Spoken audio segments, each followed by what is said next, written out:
प्रिय छात्र छात्राओं, आज हम अपने बीए पार्ट फर्स्ट के सेकंड पेपर राजस्थान के इतिहास के अंतर्गत राजस्थान के इतिहास को जानने के प्रमुख स्रोतों के चैप्टर में पिछले चैप्टर के आगे अन्य पुरातात्विक स्रोतों के बारे में बात करेंगे। हमने अपने पिछले लेक्चर के अंदर राजस्थान के इतिहास को जानने के प्रमुख पुरातात्विक स्रोतों में अभिलेखों को, जो कि बड़े महत्वपूर्ण अभिलेख थे जिनसे राजस्थान के इतिहास पर अत्यंत महत्वपूर्ण प्रकाश पड़ता है, उसके बारे में बात की थी। राजस्थान के इतिहास को जानने के दूसरे महत्वपूर्ण पुरातात्विक स्रोत हैं ताम्रपत्र। समय समय पर शासकों के द्वारा, सेठों के द्वारा या दानवीरों के द्वारा महत्वपूर्ण अवसरों पर भूमि, गांव, स्वर्ण व रत्न आदि को जो दान किया जाता था, उस दान को या अनुदान को तांबे के पत्रों के ऊपर, तांबे की चदरों पर उत्कीर्ण करवा दिया जाता था, जिन्हें ताम्रपत्र कहा जाता था। तो जब भी कोई शासक कोई किसी महत्वपूर्ण अवसर पर भूमि, गांव, स्वर्ण या रत्न दान देता था या कोई अनुदान स्वीकृत करता था, तो उस दान व अनुदान के बारे में तांबे की चद्दर पर उत्कीर्ण करवा दिया जाता था, उसको लिखवा दिया जाता था, जो कि पीढ़ियों तक साक्ष्य के रूप में किसी परिवार विशेष या मंदिर विशेष के पास में उपलब्ध रहे। राजस्थान में हजारों की संख्या में ताम्रपत्र उपलब्ध हैं और इन ताम्रपत्रों से हमें इतिहास की, राजस्थान के इतिहास की महत्वपूर्ण कड़ियों को जोड़ने में सहायता मिली। राजस्थान के अंदर सबसे पुराना ताम्रपत्र 679 ईस्वी का धुलेव का दानपत्र है। 956 का मगनदेव ताम्रपत्र, 1002 का रोपी ताम्रपत्र, 1180 का आबू के परमार राजा धारावर्ष का ताम्रपत्र, 1185 का वीरपुर दानपत्र, 1206 का आहड़ का ताम्रपत्र, 1259 का कदमाल ताम्रपत्र, 1287 का वीर सिंह देव ताम्रपत्र और 1437 का नादिया गांव का ताम्रपत्र वो महत्वपूर्ण ताम्रपत्र हैं जिनसे हमें उस शासक विशेष, उस काल विशेष, उस राज्य विशेष के बारे में महत्वपूर्ण जानकारी मिलती है, जिनसे हमें उनकी सांस्कृतिक गतिविधियों के बारे में, उनके महत्वपूर्ण कार्यों के बारे में हमें जानकारी मिलती है। ताम्रपत्र के बाद दूसरी पुरातात्विक सामग्री सिक्के हैं, जिनसे हमें साम्राज्य विस्तार, राजनीतिक स्थिति, धार्मिक स्थिति, महत्वपूर्ण घटनाएं, इनके बारे में महत्वपूर्ण जानकारी मिलती है। राजस्थान में पंचमार्क सिक्के, जो कि मौर्य काल के हैं और मौर्य काल से पहले के भी हैं, वो मिले हैं। गधैया सिक्के, ढब्बू सिक्के और आहड़ उत्खनन से प्राप्त सिक्के,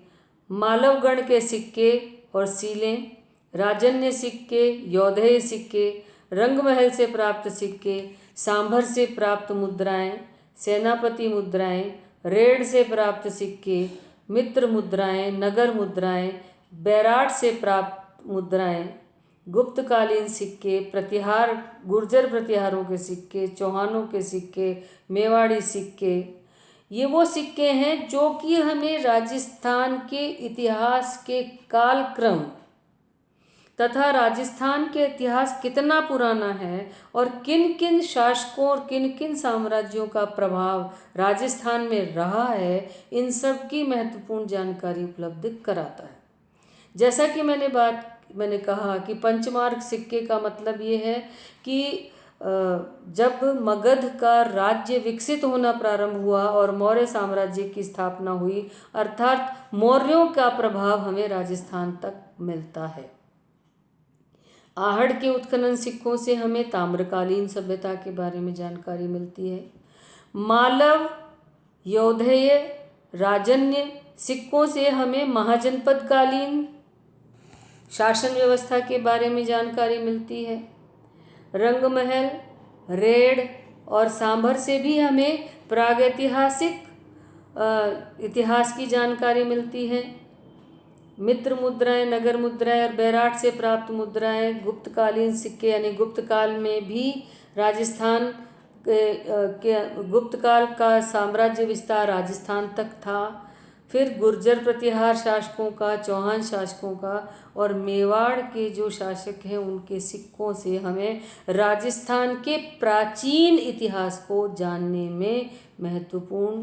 सामग्री मिलती है। राजस्थान के इतिहास में हम पृथ्वीराज चौहान को पढ़ते हैं तो चंदर बरदाई की पृथ्वीराज रासो को हम महत्वपूर्ण ग्रंथ के रूप में मानते हैं और पृथ्वीराज रासो के माध्यम से ही यह माना जाता है कि पृथ्वीराज रासो ने मोहम्मद गौरी का वध कर दिया था या मोहम्मद गौरी के द्वारा पृथ्वीराज चौहान का वध कर दिया गया था। यानी कि तराइन के युद्ध के बाद पृथ्वीराज चौहान जीवित नहीं था, किंतु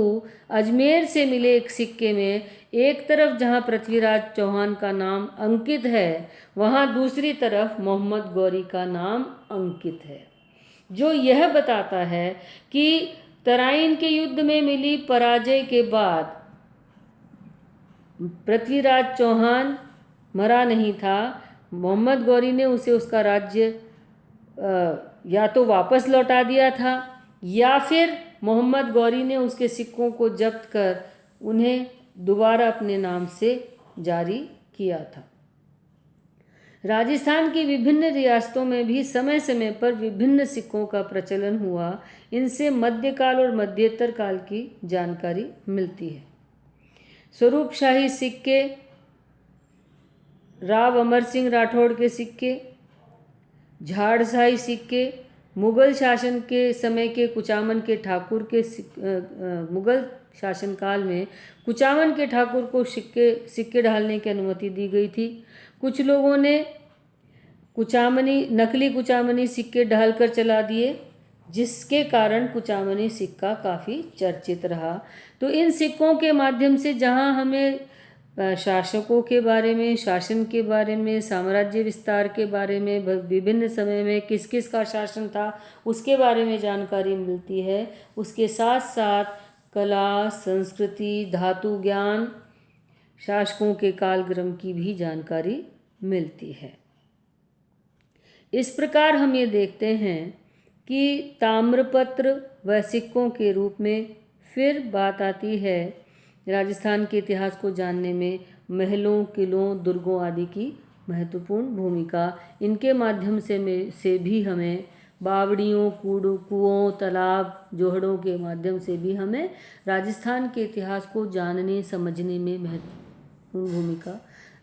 महत्वपूर्ण जानकारी मिलती है। जैसे राजस्थान के अंदर बहुत सारी बावड़ियाँ, बहुत सारे तालाब बंजारों के द्वारा बनाए हुए हैं, जो ये बताता है कि उस समय मध्यकालीन भारत में बंजारों का बड़ा महत्वपूर्ण स्थान था। बंजारे व्यापारी थे। एक तरह से एक स्थान से उपलब्ध सामान को दूसरी जगह बेचने जाते थे और दूसरी जगह का उपलब्ध सामान वापस अपने राज्य में आकर बेचते थे।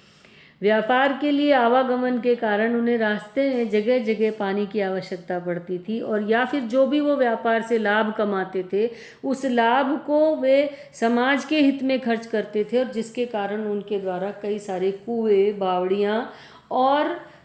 तालाबों का निर्माण करवाया गया, जो कि हमें उन पर लिखे हुए लेखों से हमें उनके बारे में जानकारी मिलती है। इसके बाद नंबर आता है साहित्य का, यानी वो लिखित सामग्री जिससे हमें राजस्थान के बारे में महत्वपूर्ण जानकारी मिलती है। राजस्थान के इतिहास की प्राचीन सामग्री संस्कृत तथा प्राकृत भाषा में मिलती है। जैसे पृथ्वीराज विजय महाकाव्यम संस्कृत भाषा का है, कुवलय माला प्राकृत भाषा में लिखा हुआ है, और फिर मध्यकाल में जो साहित्य मिलता है वह हमें संस्कृत, हिंदी, राजस्थानी तथा अरबी फारसी भाषा के अंदर मिलता है। राजस्थानी भाषा में लिखे गए ग्रंथ प्रबंध, ख्यात, वंशावली, वचनिका, गुटके, बेली, वात, वार्ता, बात, निशानी, कुर्सीनामा, झूलना, झमल, छप्पय, कवित्त, गीत तथा विगत आदि के नाम से प्राप्त होते हैं। कानड़दे प्रबंध प्राचीन डिंगल भाषा का एक अच्छा उदाहरण है। अरबी फारसी ग्रंथों में विभिन्न लेखकों द्वारा लिखी गई पुस्तकें, जैसे पुस्तकें जिन्हें तारीख, तबकात, अफसाना आदि कहा जाता है, वो मिलती हैं। फरिश्ता की लिखी तारीख़ फरिश्ता, जियाउद्दीन बरनी की तारीख़ फ़िरोज़ शाही, अमीर खुसरो की तुगलकनामा, अबुल फजल की आईन अकबरी तथा अकबरनामा, बाबर की लिखी हुई तुज़ुक बाबरी, जहांगीर की लिखी हुई तुज़ुक जहांगीरी, गुलबदन की लिखी हुमायूं नामा आदि प्रमुख अरबी व फारसी पुस्तकें हैं। इनके अलावा रियासती काल में विभिन्न रियासतों के शासकों के द्वारा समय समय पर जारी किए गए फरमान, पट्टे, रुक्के, खरीते, तहरीरें भी हमें तात्कालिक इतिहास की महत्वपूर्ण जानकारी व सामग्री तथा तथ्य उपलब्ध कराते हैं। ब्रिटिश शासनकाल में प्रकाशित किए गए गजेटियर, एडमिनिस्ट्रेटिव रिपोर्ट्स, जनगणना, स्टेटमेंट्स, सर्वे रिपोर्ट्स, मेडिकल हवाला, पत्राचार की पत्रावलियाँ, कोर्ट्स के फैसले, अखबारों की कतरनें, पुलिस डायरियाँ, अकाल के ऊपर लिखी गई रिपोर्ट्स, टाउन प्लानिंग की रिपोर्ट्स हमें ब्रिटिश कालीन राजस्थान के इतिहास की महत्वपूर्ण जानकारी उपलब्ध कराते हैं। इसके बाद हम अन्य इतिहास के स्रोतों के बारे में भी, जो जानकारी हमें अन्य स्रोतों से मिलती है, उनकी बात हम अपने अगले लेक्चर के अंदर